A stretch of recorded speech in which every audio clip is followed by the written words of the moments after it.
So even though we face the difficulties of today and tomorrow, I still have a dream. It is a dream deeply rooted in the American dream. I have a dream that one day this nation will rise up, live out the true meaning of its creed. We hold these truths to be self-evident that all men are created equal.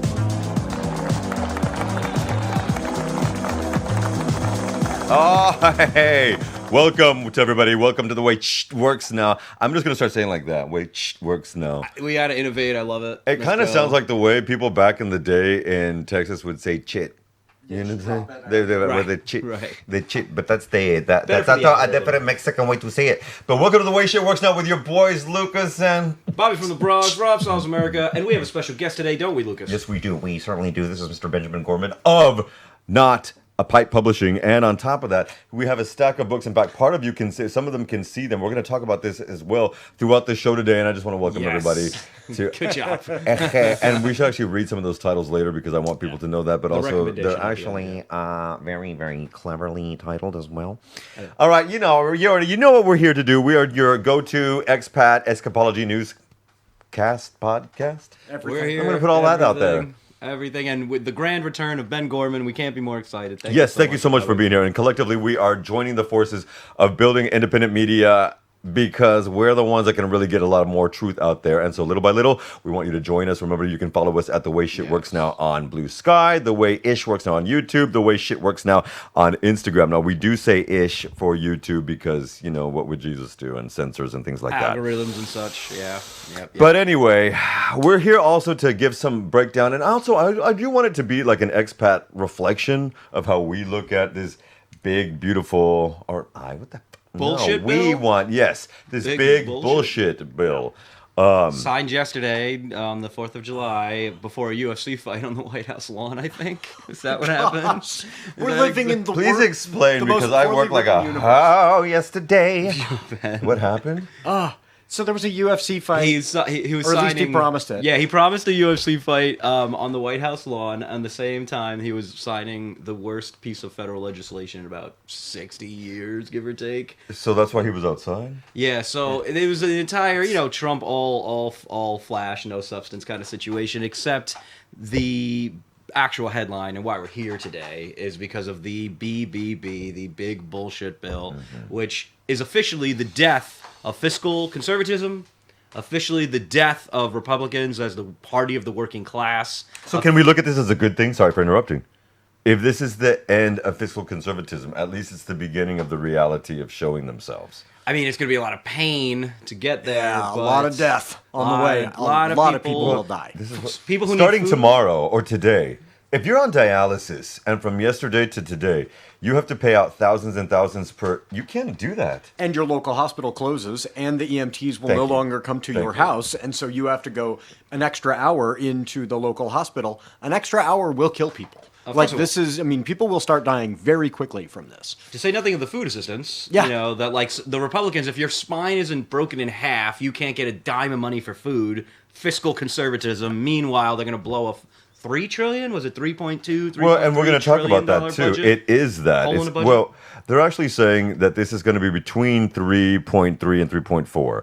In the end, it'll be 3.3 plus interest, plus everything we're always going to be adding because typically, statistically, since the mid-noughties or aughties rather, we've added $1 trillion every year, a minimum. Well, listen, if you do dynamic grifter scoring and do what the Republicans do... I don't want you speaking of the grifter of the president. He's not a grifter. Well, remember, George Bush used to say voodoo economics for their nonsense trickle-down plans. Now they call it dynamic scoring. So he actually went from trickle-down to voodoo. That's right. Yeah, that was... So, they knew it was they knew it was bullshit the whole... Sorry, I can say bullshit. I'm sorry, I was going to say myself. They knew it was bullshit the whole time. What is our podcast called? Yeah, they knew it was bullshit the whole time. They know it's bullshit now. I've been alive for 40 years. I've been saying I'm 39, but I've been alive for 40 years. And in my life, this is the fourth Republican budget-busting tax cut in 4 decades. What were the first two? Hold on, so I go backwards. Trump 1, Trump 2, Trump 1, George W. Bush, and then Reagan.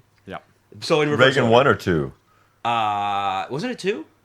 It was I during was 6. Yeah, Yeah. but it was. I was a little And man so, too. you know what I'm Yeah. saying? This big So piece of signature legislation. And what is the challenge is when they create these bills, they say, okay, this will last for 10 years because you can't create one that isn't infinite, you know. Right.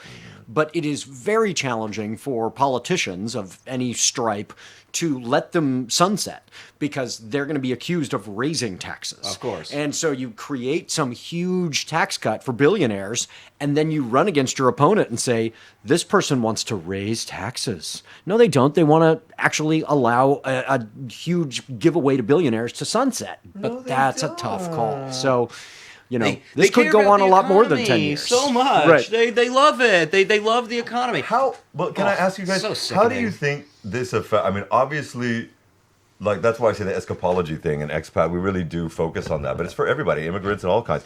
But when you leave your country, how does something like that, when you're outside of the country, whether it's this crap of the BBB or anyone, how do you think that affects us as expats? Because apart from people making fun of us, which is Yeah, right. part and parcel for the chorus fair. now, but. Apart from that, how do you think it affects us? I think it's a really interesting question because I think it's in different ways. When the U.S. economy, you know, gets a cold, the whole world gets the flu. Like this is going to be bad globally.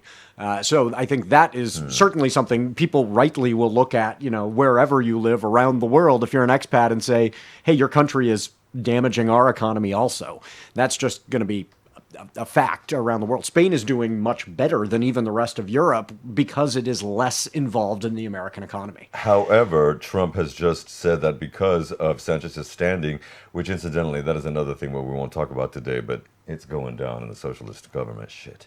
But anyway, that he's going to Uber tax Right. the country of Spain because they don't want to comport to this 5% or 3.5%. The NATO, Correct. his version of a NATO thing, which also, by the way, he is illegally exploiting an emergency powers loophole for tariffs. That's not a fucking emergency. Yeah. I don't understand why This he is gets not to do legal. that. And Right. yeah, I'm sorry. Last time Ben was here, I dropped way too many F-bombs for him to be comfortable. No, but I mean, one of the challenges I think for Americans to understand is when something is illegal but it is not enforced, the fact that it is illegal has no reality, right? true. And so if the courts aren't going to hold anybody accountable, he can say, I'm going to do the following to my political enemies. And if the Supreme Court goes, okay, then yes, it's technically illegal, but they have decided he's the king.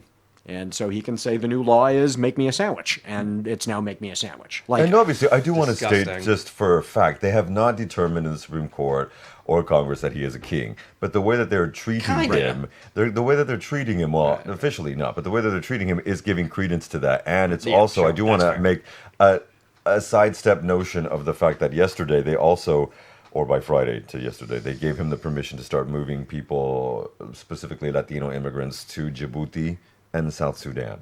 Supreme Court, yeah, they can take immigrants that are in the states legally and ship them off to countries that are not their home countries, not which their is home countries, and insane. where there will be an incredible danger. Of course you it know, will. South Sudan is, that's a country that we should accept asylum claims 100% from. we It should. is not a Excuse me, safe that is place. only for white South Africans, sir. Right.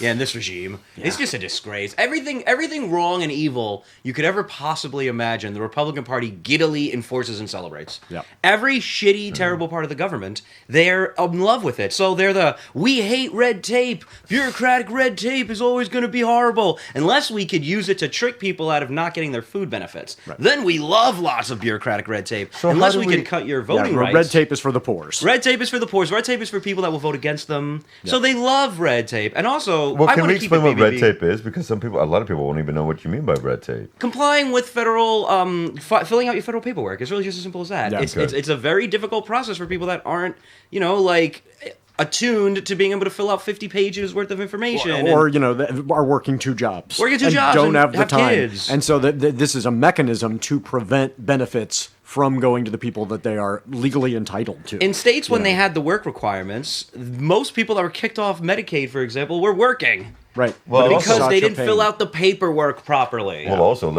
they've also taken away all of the Spanish documentation and Yes. forms like that. So a lot of people that were applying, let's remember that 22% of the U.S. population is Latino. And so A higher number of people, in terms of a real number of Spanish speakers, live in the United States than in the country of Spain. There are more Correct. Than Spanish anywhere speakers except in the Mexico. U.S. Yeah. North America have the most Spanish-speaking people in the Yeah, world. like my wife, Punto. for example. Oh, hi. Yeah. And so it's just one of those things. And so when you've removed that from all federal offices, that infringes on at least not all 22%, obviously, but a significant portion Yeah. of the population. Especially the elderly, Well, especially... I was doing some guesstimation of maths because I'm a nerd in that way with numbers. I abhor maths with a passion. But if roughly 17 million, we know between 15 and 20 million people are going to be kicked off. That is 5% Medicaid. of the of Medicaid and affordable health care. That's 5% of the population. If we're 340 million, give or take, 335, half, 10% of that would be 34, and half of that is 17. So 5% of the population is without any health care. And so going back to what we were stating Time before- bomb. Yeah. Time bomb. Okay. In exactly which way, what that man? is. How long do you give it? Because I do believe think about that it. people on dialysis or insulin shot, they're going to be dying by next week after the But weekend. you will put off care that you need until you get exponentially worse. And then you will just show up at an emergency room needing $100,000 I know, worth like, of care. dudes, Well, Okay. and you know, If I'm a it's baby, hard to like, comprehend oh, the kind of knock-on effects. Go for it. So, I think it's Okay, it's go a, use it's a it. challenge for folks to think about all the ways that will play out economically. So, Truth. somebody loses their health care, they then lose their job. They lose their job, they lose their home. They lose their home, Yes. the price of your house goes down, right? This is in sequence. And so the economic consequences are going to be enormous. Would you say the trickle down? Right. Impact The pain of will Republican trickle down. policy? Did you say zombie? He said zombie. It really. Well- so I want to keep us on BBB because there's Okay. a lot of evil. I would there's like a to lot of talk shit in the about world. the money blocks in this bill. Yeah, Oh my because gosh. Now, it is so horrible. what they're referencing, and I did a bunch of because I was happy, drunk, full, and high. 'Cause he had a shout out. We had a to Thomas Lady Paine M. It was a great inspired party. 4th of July get together. It was a get together. It was not a major yesterday. celebration. It was mostly Spanish speakers, and so I did not feel like we were really celebrating the 4th. I didn't really want to. We were celebrating it in the way that it was intended, which was rebellion, resistance, and independence. Hey, And Amen. burgers, To a the barbecue, following. Burgers and beers the were best included. things. Yes. Burgers- Chicken Yes. was off the chain, and thank you to Lady Yeah. Miriam as usual. Well, let's thank John, a friend of the show, John and Hilda, two of my hell closest yeah. friends Yeah. ever. And they're in town. We were here. I was doing my unofficial tour guide thing. I'm basically one of the best tour guides in Barcelona in the past 3 years. I've brought around so many people all over. We've just been having a blast here, and this was one of their last hurrah, their last Yeah. little kickoff. Yeah. So it was Before they great have for- to go back They to. were great. Too. It was going back to be to Jersey. Yeah, back to Jersey. But unfortunately, they're not looking forward to it. But they've been wonderful, and it's been a really great time. So we decided to just have all our friends get together and have a nice time of it. And I think we did. We're a little worse for the wear this morning, but some of us. But it was a really great time. I'm glad. I'm you came. fresh, youthful, fun, fabulous, You always darling. are. You Right. always No. are. So anyway, Tax cuts. What they're claiming is that there will be approximately $4 to $4.5 trillion of tax cuts over the next 10 years, which would be theoretically between 4 and 500 billion a year of tax cuts. But for whom? Because this is a permanent extension, to the 2017 Trump tax cuts, okay, which were roughly about 2.2 trillion. I would also like to make mention when the final numbers came in, as Biden came in, by 2022, I believe it was reported and known that the Trump administration in 4 years had collected $8.3 trillion of deficit, which was 26% of the entire deficit that the U.S. has run since its ever invention, Ever. since July 4th, Ever. 1776, if that's what you want to call it. the fiscal conservatives. Exactly. Well, and part of their rationale is always, but if these incredibly wealthy people suddenly have this huge windfall, what are they going to do with it? They're going to, start new companies. They're going to create jobs. We were at nearly full employment. There are no jobs to create, after Biden. And we've seen this time and time again. What is going to happen is the incredibly wealthy literally don't have anything to do with their money at this point. You can't invest in, building a new company. You can't, because you don't have customers who can afford to buy new products because you're busy robbing from the working class. And those are the folks who, you build an economy bottom up. You need people who can buy the stuff. So you could design a new computer that costs $10,000 and you've got this new whiz-bang invention. Who can buy a $10,000 computer when they're busy losing their home because they can't get dialysis? Right. Bingo. So the whole thing doesn't end up working. And what ends up happening is these very wealthy folks just pump it into, Wall Street, into speculation, which makes the whole economy a lot more fragile. And it means these companies are overvalued. Absolutely. And they ship it off, and they ship it offshore. Yeah. They ship a lot of that money offshore. They have their shell corporations. Apple, for a while, was literally sitting on cash offshore. They couldn't even invest it in the markets. They just had all the iPhone money sitting in cash somewhere. Can I tell you what makes me sick about that as a former Republican? Because I used to believe this shit. I used to accept it as reality. Is when they go, oh, well, if a business has to pay its taxes, they're not going to actually innovate. Like, what do you mean? It's part of your bill. Like, if they have to pay their rent, they're not going to innovate. Logically, it's stupidity to even it's say ridiculous. That. It's ridiculous. Where did you get your workforce? Where did you get your water? Where did you get your freaking infrastructure to actually make your job work? You got it for the taxes that were paid and created it. So, as a Republican, I omitted the rest of that information, and then I said, oh, well, you know what, that's right, I don't like taxes, because who likes taxes? But the fact of the matter is the return on investment is massive. And that's what was always hidden from me as a former Republican voter. The return on investment of what your tax dollars pay. Well, there is nothing like Social Security. It was created because when you invested all your stuff in the market tanked, people went bankrupt and killed themselves and jumped off buildings and were completely ruined for life. We have these programs that can create massive return on investment. I feel like it's not talked about at all. If because the person who doesn't jump off a building and then lives out their retirement buys stuff. That's what keeps an economy going. You need people to be alive and purchasing goods, right?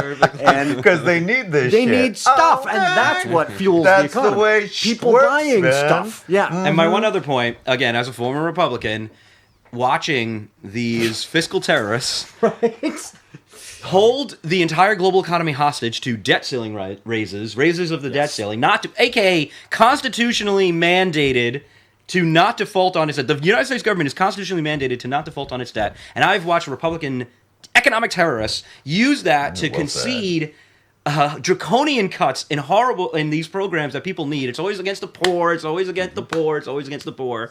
And they would use the catastrophic debt ceiling default as a way to extract those cuts. Extortion. And now they just jacked up the debt ceiling $5 trillion. What? Yeah.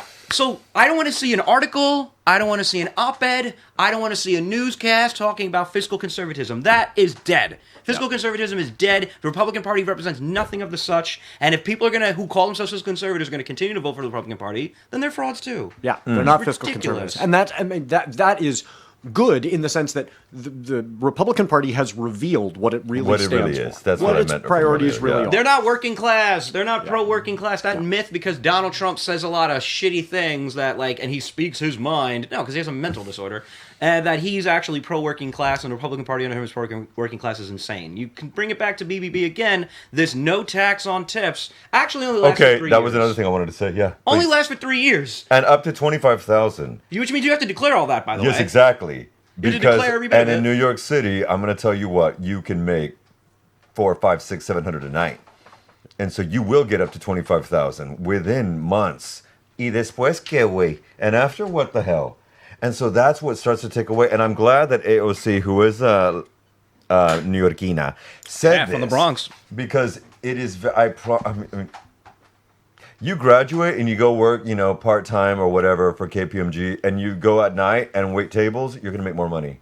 Waiting tables when you get up. I mean, that it's the only happens. good part of it. So the owners exploit their workforces, which makes me sick. They pay them tipped wage. Yeah. So it's the only good part of working this kind of job where you can actually make some good money on your on cash and maybe just hide a little bit of it. And we're talking about people minimal money. But it will perhaps help people. Let's say in.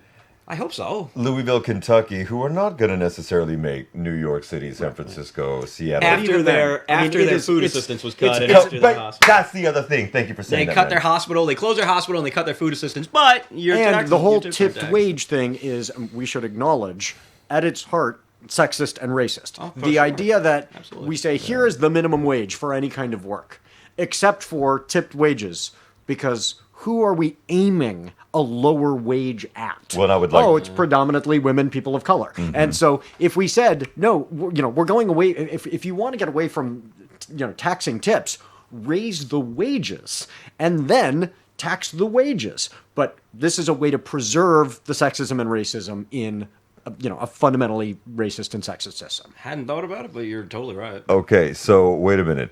In that sense, if women, which apparently is what the statistic is, women do up over 70% of purchases in the West. Okay, so if that's going to be infringing upon that, and a lot of times about 30% is usually big homes and shit, well, the woman's also on that. It's a home between families and whatnot. So if that's the case, then we're infringing upon that. That means that's going to affect how many people they're going to be exactly. Everything. Yep.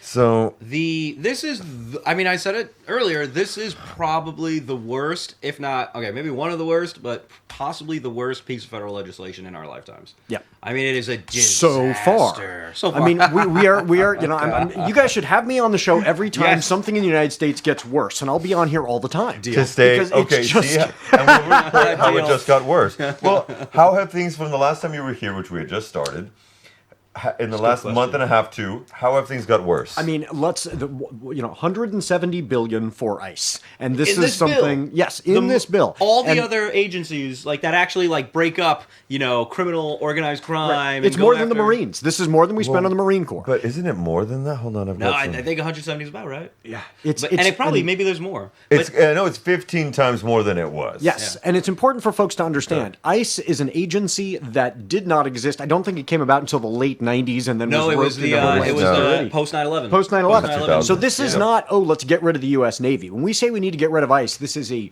relatively new invention. Redundant agency. And it's a post-Cold War way to get essentially military spending, right? No. We need to have a reason to buy these weapons. We were funneling all of this money into, a colonial enterprise of fighting against the Soviet Union in proxy wars. What are we going to do? We're going to turn it against our own people. And so this is a long process of convincing people the biggest threat to you is your neighbor next door, and now we need to build concentration camps. And that takes a while to get people scared of their neighbor next door who they actually like and say hello to. But it's already happened. And once you get them terrified of the neighbor next door, you can say, let's put them in a camp surrounded by alligators. And that's the wildest thing is we've gotten to that point where people are cheering that. They're saying, yeah, we love this new idea of a prison surrounded by alligators. I think that's a wonderful thing. It's concentration camp. Wait a minute, gentlemen. There's an element of, again, you mentioning that and people cheering that. This is sociopathic. Of course it is. And so we're also dealing, we're dealing with megalomaniacal narcissists who have sociopathic tendencies, but they're also mentally and emotionally disturbed. Yeah. And most of them are, of course, black lesbians. And you know where I'm going with that. And if you don't know, now you know. I got and this will not survive. I question the ability of this surviving with everything that's happening in the Supreme Court. Just bowing to this piece of ish. Well, they're to November of 26. Yeah, they're still counting. It's insane because the economic devastation is absolutely going to be felt. It's pure evil, but the economic devastation is absolutely going to be felt. But weird things are happening. So when Donald Trump is illegally firing a bunch of federal workers and putting them on leave, they're not technically on the unemployment rolls. And then putting one of the guys from the insurrection who was on trial as it was going, and then he was. Did you hear about this? DOJ. Yeah. The worst possible way to use a Department of Justice ever, which, by the way, I would like apologies to Joseph Biden, who saw Kash Patel coming and said, well, we're not going to let my family be completely devastated and friggin' politically persecuted. So he did that. Listen, could he have done more for other people? Sure, but he was not going to let Kash Patel ruin his entire family's lives. And I think the media that shit on him needs to do it. But we can move on. The fact of the matter is they're cheering pure evil, and ICE doesn't... they're not breaking up criminal gangs, because we'd hear about it everywhere. Donald Trump, he's the best showman on the planet. He's the best person to gain media attention ever. If ICE were breaking up organized criminal gangs on a daily basis and bringing in horrible, like, murderers and rapists and all that stuff, you'd hear about it every single day. So you know what they are doing? They're going after abuelas. They're going after little girls. They're breaking up, like, Boy Scout troops. They're taking kids who have... Stephen Miller gives them a quota and says, okay, you need to go out and get 3,000 people today. And so you go for the folks who are the most law-abiding because they're the easiest to find. You But showing up to their immigration hearings. Come or on! You go to their schools. You go to their high school graduation. Churches. You go to churches. And so the people they are targeting are the people who are easiest for them to find because they're just aiming for numbers. And we need to. I mean, I think Americans need to think about these numbers a lot more. And numbers aren't sexy, and But Trump throughout the campaign kept saying 20 million. And at his press conferences, he will say, I don't believe there are only 15 million. I don't believe there are only 11 million. There are 20 million. There are 21 million. He has this number in mind. And that number is false. Yeah, of course. And that means the only way you're going to get to 20 million is American citizens. It's going to be, and bear in mind, to be undocumented is not a crime. No, this it's is a not. misdemeanor. It's a civil offense. That's right. Yep. And so they're going after law-abiding, people who have not broken any law, and then they're going to start going after their, He canceled natural-born children. He canceled TPS. Yeah. What We is had temporary TPS? protective services for people that are like in process From Haiti, from Venezuela, Palestine, from Venezuela, from Haiti. 500,000. So they make people undocumented, Right. and then they're able to say, okay, now we need to populate these camps. Now you go which into are alligator incredibly camp. profitable. Exactly, because these it's are about the money. private camps. Yep. I mean, and I don't like. I mean, there was somebody remind me of the name of the last chief of staff with Trump, the older gentleman. In 2017, you mean? Oh, Yeah. Tillman. No. No, Rex- Tillerson, you were saying. No, Tillerson was It was the State Department. guy who said he was suckers and losers. I'm forgetting his name. God, who exposed Okay. Trump for that. Oh. For that, well, he exposed Trump, but I would like to also make mention when he left his position, because he did leave his position before the end of that term. Yeah. He went down to Florida, and he was part of the people that were owners of private camps where they were turning in all these kids and then throwing the parents back into the Latino America and keeping the kids. He was one of the people that was getting money for each head that was being paid. And I just want people to know, John something, I want to say his name was. And this mother effer, so even though he came out and reported and kind of did a mea culpa at the end, that motherfucker is still invested into the private prison systems. If people don't understand, the United States, the plurality of the United States prisons are private personal systems. So you get paid per head of the inmates that are in there. And so they were doing that with these kids. So this guy left his chief of staff job as the United States president's chief of staff and went and started making bank off of little Latino kids who were getting paid. And I think it was $3,000 a day per head or something like that. Insanity. It's wild. Yeah. So let's not get it twisted, because all of this goes back to why they're wanting to do this, because big money interests are taking over these private camps.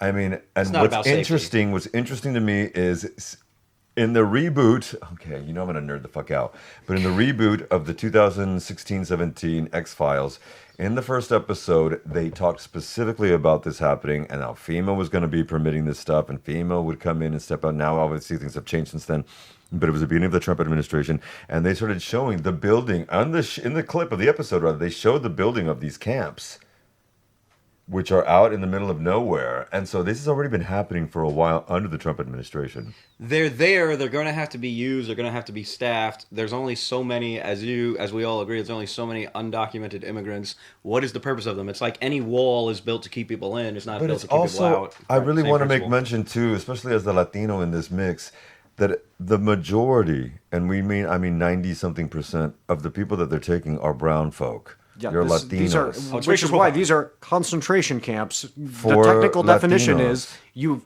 chosen people based on a characteristic. These are racist concentration camps. Mm-hmm. This is Without a doubt. This is a pogrom. This is let's put all the people of a particular group into camps. So why isn't the world courts stepping in and saying anything? I wonder, because it's going to have to take allies. Just like every situation and organization and what have you that has necessitated freedom has necessitated allies and needed allies to do this. but the human rights courts haven't said anything about this. I think that stuff takes time, and I think they it's can't. fear. We don't have time. And I think though. we don't have time, and I No, wish we people don't. would And at the same understand that time, too. This is you you know, can't wait to Netanyahu- maybe there'll be an election, maybe there'll be another election. In a couple of elections, we can stop, locking people up in camps. The other thing that folks are, struggling to start wrapping their minds around, but I think they're going to be realizing it really quickly, is you can't move 20 million people without killing a lot of them. These people will be in conditions that will not be humane. People are dying in the custody order. That's right. Florida weather, they're going to kill tens of thousands of people. And so I've been encouraging folks, take some time and think about what is your red line. And one of the things you're going to realize as you do that is no matter where you draw your red line, you will feel some guilt for not having drawn it sooner. But don't get too stuck on the guilt. You can deal with the guilt later. We're all going to have to deal with what were we complicit in, right? But once you figure out this is my red line, when this happens, I will, and then figure out what is your plan. And for some folks, a lot of the expats listening, no, the plan is get out. And some people cannot get out, and I want to honor Correct. that. They've got family there that they need to stay. them. Well, then what are you going to do when we reach that red line? When 50,000 people die in a camp in Florida, maybe that's your line. When the economy completely collapses and you can't sell your house because nobody can sell their house, what are you going to do? And start preparing for whatever is your... I mean, I know what my red line was, when the guy who's saying he's going to put 20 million people in camps gets elected, I don't feel comfortable living next to my neighbors who said that's a great idea. Yeah. Right. I need to get out of here. So this is not a safe place to be. neighbors. Yeah, I mean, Madonna neighbors mia. flying Trump flags and, literally sending me death threats, and I was like, this is not going to be a place where my family is going to be safe. We need to leave. So we had a line that we thought through. Now, had we done all the preparation in advance? No, I wish we had. We had then 60 days to go. How do we sell our house and 2 cars and every single thing in the house? It was a nightmare. But we knew when this happens, we've crossed that line. And like I said, then you say, why did I tolerate things before that red line, right? But start thinking about what is your line and what will you do? Do you think Elon Musk has got that line? Right. I had conversations because he's obviously going to take a hit financially. That's what I want. That's next on this plot. Because the next thing is also the planet Earth is going to take a hit in this bill. Not only will hundreds of thousands of jobs and innovation in red states. This bill is the red state murder bill. Oh, yeah. This is not a New York City murder bill. No, this we is don't be muffin fine. Not only are rural hospitals closing, and most people on SNAP are white. Right. The rural white people on SNAP, hello. Well, but it's because also, of population too. 56%. yeah, the not majority of people, white, obviously, but it's just math is math, and it's majority white people. Majority white people vote Republican. So, the number one thing it's going to screw over is that the very intelligent way the Inflation Reduction Act was implemented to mostly exist in red states to create more jobs and create more opportunities. We thought, stupidly enough, that, hey, they're not going to kill a bunch of these jobs in their own states, are they? Yes, they will. Because Republicans are not good for the economy. But they're Christians and they care. They're Christians and they care. Replacing it with prayer. This is remarkably consistent with Republican policy making. Right. And that is, if something helps people of color, if something helps women, they're very, very willing to cut that program, even though it will also harm their own constituents and their own voters who are, white and poor. Cut off your nose to spite your face exactly. kind of situation. So, we've had talks going back as far as Nixon for things like childcare. Let's provide childcare for every American. And then they realized, who would provide that childcare?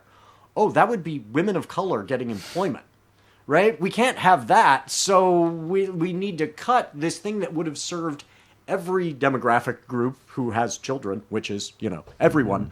No, we need to cut that because it might help women, it might help people of color. Excuse me. The Republicans have been, and so the fact that they're willing to hurt their own voters is not a surprise. It's the way the Republican Party works. Why don't? Because I remember back in the day in some sociology class, we used to talk about how our Anglo-Saxon brothers and sisters usually had a tendency to look, 7 to 8 decades into the future.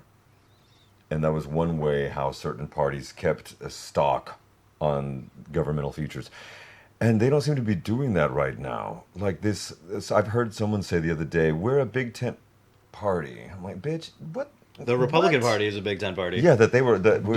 What is It that was tent? insane. I can't remember Conspiracy who was. theorists, racists, domestic terrorists. Well, but then Wall that's why I Street brought bros. up Elon Musk, because all the clean energy incentives have been rolled back. As of yesterday, all electric vehicle tax credits and IRA renewables, which were going to be extended until 2034, have been cut as of next month or after August. September it stops. And industry bigwigs are warning that this will definitely slow job growth starting very now and weaken the future-focused sector. And will hyper-accelerate climate change, obviously. Yeah. So is this the final nail in the coffin of the bromance between those two closeted homosexuals? I think it Let them fight. Let them fight. But I mean, it Fight, puts somebody fight. like Musk in an interesting position where it's I make my money by ostensibly trying to prevent global warming from destroying the planet, but also I'm an oligarch. Right? And so his constituent, he's in both groups, right? And the oligarchs are fine with destroying the planet if that means, I They're get ruling. to. Yeah, I'm the ruling class in the last gasp of humanity, right? And they've made this calculation. Better to be on top when the world goes down Than to pay slightly keep higher taxes. Right. And so is he going to, actually go against Trump to say, I want my business and a legacy? He doesn't seem like he's particularly concerned with legacy. This is not a guy who's paying for libraries at, universities. No, it's not happening. He doesn't, there are no, Musk hospitals, right? When they told him he could solve world hunger with a certain amount of money, he took that money and bought Twitter. Yeah. Yeah. So I think he's ultimately, I would not be surprised if he goes, you know what, I know where my bread is buttered. I'm going to stick with the oligarchs. That's also so easy to win your way back. So you would think saying that Donald Trump is on the Epstein list and that's in the Epstein files and that's why they're not releasing them, direct Elon quote. It's hard. You would think it's hard to come back from that, except J.D. Vance said 1,000 times worse, and he's his vice president. All you got to do is cut a fat check to the Trump super PAC or whatever that, or honestly just buy meme coin. Now it's just so and say something flattering later. Right, And exactly. then call a government agency from the meme coin. I was originally based on wrong. that. This is the best piece of legislation ever. Mr. Trump is Well, a then, genius. How do we then talk about the fact that there's no way to get most of these people out of the cult? I do not believe there's a way. So- I believe there's a fraction, maybe, but there's going to be a strong constituency of over a quarter of the population of a country of 340 million that are always going to be drinking that Kool-Aid. So two things about that. That's why, and I say this a lot, is that we need to win the information war. This is what we're doing. This is the three of us are actively participating in what is happening as an information war in a negligent media environment. Yep. In a rigged social media environment. We need to, but screw that. We have to win anyway. That is step 1, step 2, step 3. That is you win the information war so that you prevent shooting wars. Mm-hmm. If we can win the information war and get information to people's brains that are being blocked out by their echo chambers and their information silos, that is step 1. And I believe you do that by making sure that I think we have to stop trying to convince people and just make sure they hear the thing. So if you try to get into, I had a conversation with, actually my buddy John, who's a really, open-minded guy in a lot of ways, and he has a lot of different friends from different political perspectives. Hell yeah. Some of them are annoying as hell, and so he's been like, okay, this is annoying. But he makes a good point. He's like, if you're opening the conversation trying to convince somebody of something, they're going to instinctively kind of be like, bullshit. Yeah. Well, having the Or conversation, fighting it, yeah. right, or fighting it, so you just plant the seed. Hey, plant the seed. Just make sure that it's heard, and if it's not going to be heard in an argument, it's not going to be heard when you say, you piece of blah, blah, blah. That's not, nobody's going to listen to you. They're not going to have their listening ears on. So just make sure to win the information war by conveying the information, getting the information to people's brains without triggering their, fight or flight response. Identity threat. Identity right? threat. A lot of same. folks go, when you say this thing that I disagree with, it is a deep personal danger to me because that is my entire identity now. Right. Is I am the size of the Trump flag is who I am as a human being, right? And so you need to get beyond that.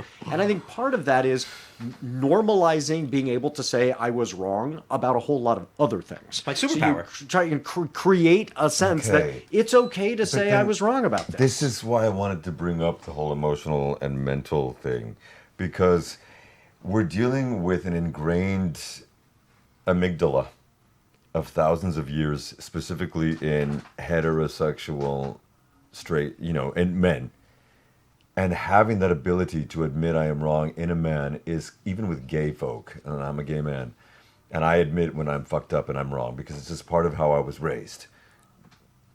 But it's unusual. It's But scary. it is unusual. We don't even ask for directions. Because and part of it is, how are we going to deal with making men more secure? Because even when they act like they are the most especially heterosexual men are the most insecure motherfuckers in the world. Yeah, and they insecurity is feign rampant. so much shit. And I tell you, there is nobody stronger than a gay man or a trans man.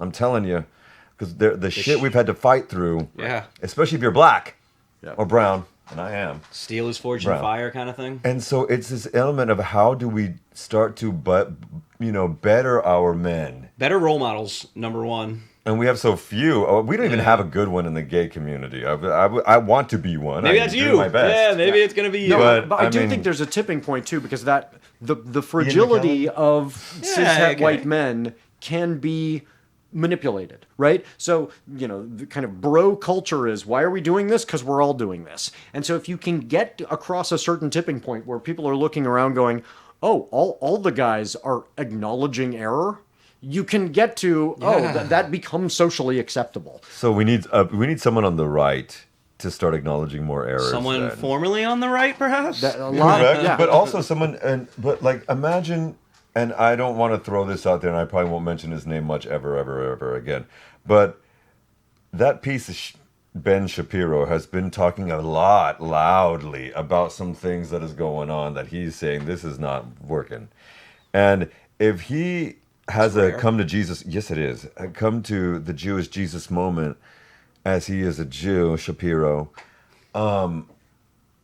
that can start knocking things over. Yeah, but like you said, it's a lot of folks. It can't be one. It can't just be one. It's because one, it just becomes the enemy, right? If you're deeply into your group and you're saying, oh, this person has just left the group, they're a rhino, or whatever the term becomes, right? Yeah, whatever. You need a Jesus, whole I lot of forgot folks to about go, that. oh, it is now normal to acknowledge I was wrong. And it shouldn't be that hard for folks who are also kind of trained in the libertarian mindset to go, oh, people in government fooled me. People in Right. government do that. Right. In media, Yeah. fooled me. Yeah, they've been hearing the media lies to you all the time. Right. They need to go, oh yeah, it wasn't just the media that lied to me, the politicians lied to me. They struggle to even acknowledge Trump as a politician. Like, Yeah. yes, a politician lied to you. Shocking. Right. This is what, he's a con man also. Yeah, He's not a true lied to you. politician. A CEO of a mega corporation has his own billions in mind and not your best interest. And Shocking. those of us who are, this is going to be, I think, in a way, harder. Those of us who are on the left need to be able to say, welcome back to reality. Oh, yeah, and that's that's a going to big be one. really tough. It's easier to go, why didn't you ever understand? I'm going to hate you forever. Like, no, you can come back as long as you acknowledge error. Right. And I said a moratorium. Again, acknowledgement from cisgen. I said it's right. Right. It's not easy. So we have to deal with. I said a love. moratorium. A moratorium on at least until 2028, 2029. Let's call it January 2029. A moratorium on people who got duped by the cult but are now finally realizing that this is completely destructive and then they're no longer going to support it. What is we can make consistent fun in of this them moratorium? later. We can tease them later. Right now, okay. Now you see, maybe question more things about the politicians you like. And planting Fox. seeds. Planting If seeds. Fox just turned, A lot of it's on YouTube now. So a lot And of the it's financial incentives for Yeah. Fox are, they're making a lot of money lying, right? So I don't think it's going to be. My Pillow is. Yeah. No, but they make money off cable subscription. So you are forced to have Fox News in your cable subscription. You don't get to opt especially with- out of it. That's where they make all their money. Yeah. Advertising My Pillow commercials on Tucker Carlson. Well, he's nobody now. But that's not the advertising isn't their number one source of income. It's the cable companies forcing you to get Fox. That's why there's a movement And to try to and Allow the you to viewers, opt out. they get that, they get the eyeballs, owners. and so they need to get the viewers to watch them and saying to somebody everything is terrible and your next door neighbor is an existential danger to you and you should be afraid and you're a retiree and you should watch this 8 hours a day and get really really freaked out is turns out a great business model. Whereas Right. saying to people, hey, there are good good policy solutions that are complex and they're not particularly sexy, and maybe free buses in New York, and people go, hello, that's not nearly as cool as the neighbors and member of MS-13, right? And so it's the extreme version of if it bleeds, it leads. Yeah. Tell people lies that are scary, and they're going to watch Fox News. I think the financial incentives towards lying are absolutely there. I think now, though, it's flipped. And I believe there are excellent financial and future incentives on the truth. I think the truth now is gold. And I think if you're a miner for truth gold, you're going to be very valued in these next few years of chaos and negligence and terror and corruption and aspiring fascism. I think telling the truth to power is more important now than ever. You're 100% right. And I think that's more something that, like, young men can get behind. Right. Like, you're somebody that's like, okay, this guy's going to tell you the truth. You may not like it, what I got to say, but if I'm going to be committed to telling you the truth.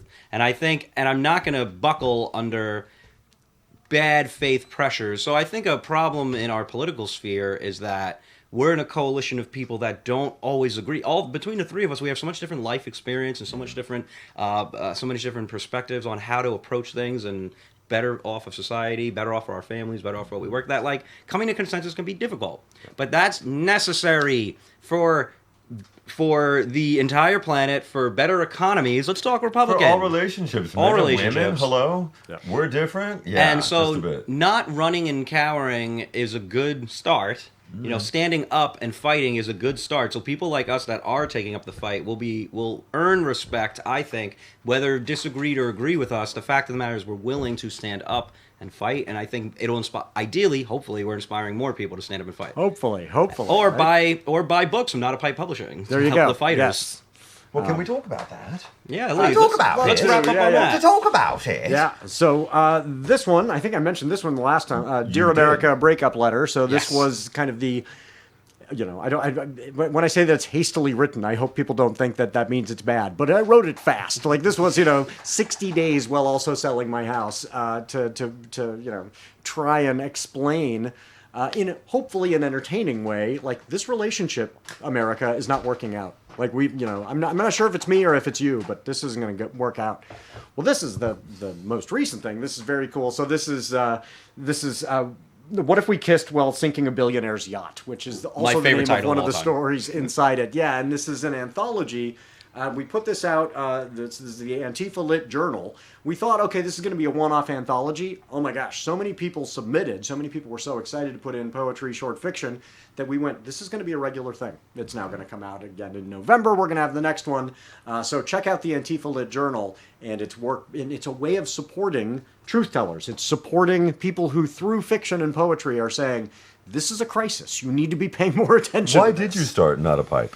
So Not a Pipe started back in 2013, and the idea was, let's have an independent press that puts out science fiction fantasy, which, and anybody out, I will be very open with you. Science fiction and fantasy you don't go into for the money, right? That is not the kind of literature that sells the best. If you want to make a lot of money, write romance and textbooks. Right. Textbooks is where the money is, because, people don't have a choice. They must buy the $60 textbook, right? And we were writing, genre stuff. But a lot of folks in the kind of literary world, those genres have had a lot of voices that have been kind of suppressed. Women were not taken seriously in the science fiction space for a long time, and kind of shunted off into fantasy, right? And then a lot of men were not writing as much fantasy unless it was Tolkien-esque ripoff stuff, right? Mm-hmm. And people of color were pushed out of both those spaces often. Could you give me an example of a Tolkien-esque ripoff, please? Yeah, a Tolkien-esque. No. And the reason I won't is I'm going to end up sitting next to one of those authors on the panel. Okay. And I don't want to say that. Well, I wanted to say, but we won't. Yeah. Keep it positive at the end. Yes. These are my colleagues. I'm not gonna badmouth any writer. What about women in the sci-fi? I'm trying to think. Was it the writer of V, a woman? The creator of V? One of the greatest science fiction authors of all time is Octavia Butler. Octavia Butler is a black woman. She passed away in, I think, 2005. Go back, read her work. It is absolutely amazing. That's right. And she would show up to these sci-fi conventions, and they would say, people would say to these science fiction authors, So, if you were writing a time travel story, what time period would you go back to? And Octavia Butler would go, there is no time period I would ever go back to. It is only, white male privilege that makes you think any time would be romanticized. Of course. For me, right? And she ended up writing, it wasn't Parable of the Sower. I'm trying to think which book of hers is specifically about a black woman from the 70s being sucked back in time to the antebellum South. Well, what happens to her? Yeah, what happens to her? She's enslaved, right? It's not, time travel's not cool for anybody else. But white dudes. Marvelous White book, dudes, right? Yeah, Mark Twain gets to go, Connecticut Yankee in King Arthur's court. What a great adventure. No, nobody else who's not a white male gets to go back in time and enjoy it, right? And that book, she is... Yeah, she wrote Parable of the Sower and Parable of the Talents about a dystopic futuristic world in the early 2000s where a white ethno-nationalist fascist takes power by telling everybody essentially it's God's will that you elect a dictator. And let me tell you, reading that book is so scary right now. And she, Octavia Butler was a prophet. Like, read your Octavia Butler. So, look at all these tech bros. They all believe that. Right. And so, understanding, okay, there's a lot of important things that can be said through science fiction and fantasy. Since then, we've expanded. So we've got, thrillers. But we really focus on what is the truth being told through this fiction? Or, now that we've been doing more and more poetry, and we've published some fantastic poets, who are these folks who are speaking truth to power through their poetry?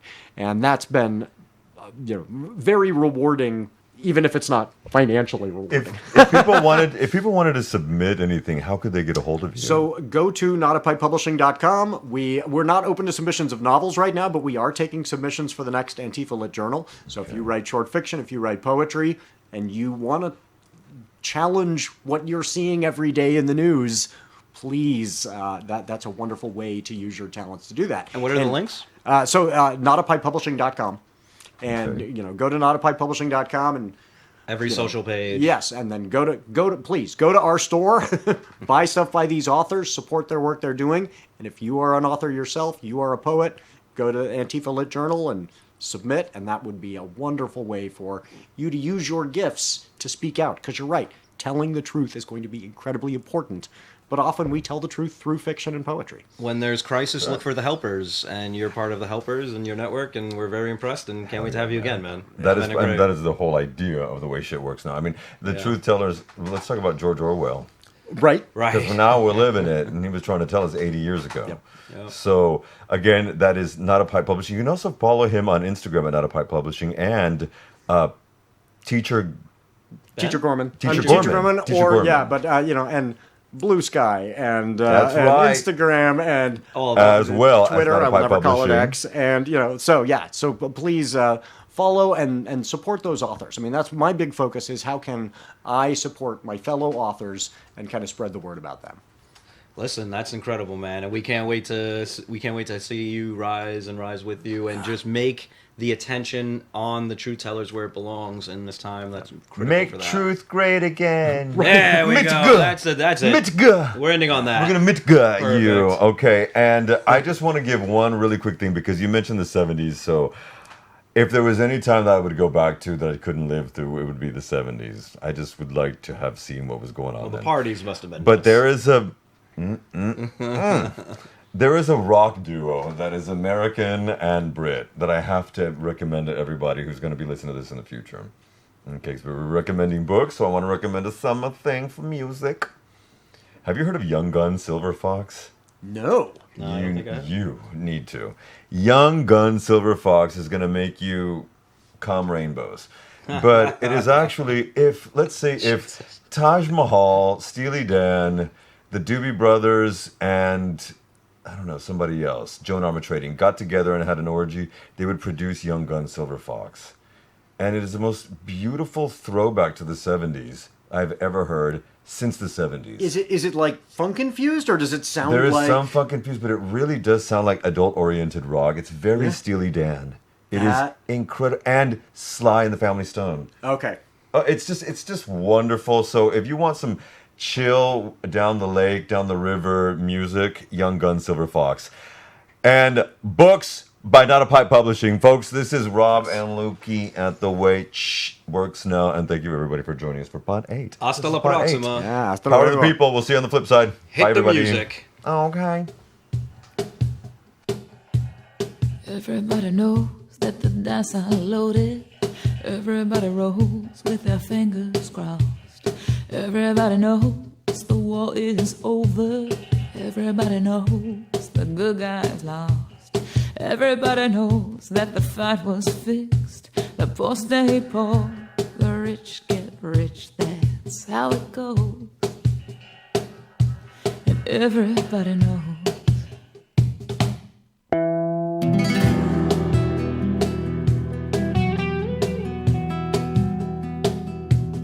Everybody knows that the boat is leaking. Everybody knows that the captain lied. Everybody got this broken feeling, like their father or the dog just died. Everybody talking to their pockets. Everybody wants a box of chocolates and a long stem rose. Everybody knows. Everybody knows that you love me, baby.